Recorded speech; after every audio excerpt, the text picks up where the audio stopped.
T1 news కి స్వాగతం. పీఠాపురం నియోజకవర్గం జనసేన పార్టీ ఇన్ఛార్జ్ తంగెళ్ల ఉదయ్ శ్రీనివాస్ ఆదేశాల మేరకు పీఠాపురం పారిశుద్ధ కార్మికులు మున్సిపల్ ఆఫీస్ ఎదురుగా వైసీపీ ప్రభుత్వం సీఎం జగన్ పాదయాత్రలో ఇచ్చిన హామీలు నెరవేర్చాలని, మున్సిపల్ కాంట్రాక్ట్ అవుట్సోర్సింగ్ కార్మికుల హక్కులకై నిరవధిక సమ్మె చేస్తున్నారని అన్నారు.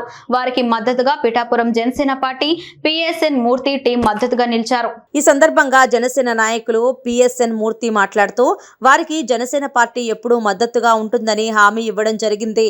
మున్సిపల్ అవుట్సోర్సింగ్ కార్మికులు కరోనా సమయంలో ఎంతో సేవను అందించారని, కానీ వారికి ఇవ్వాల్సిన కనీస అవసరాలు కూడా ఈ ప్రభుత్వం తీర్చడం లేదని, వెంటనే వారి డిమాండ్లు తీర్చాలని అన్నారు.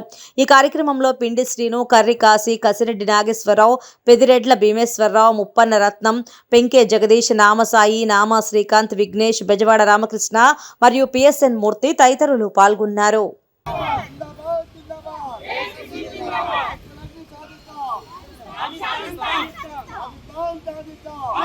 సాధిస్తాం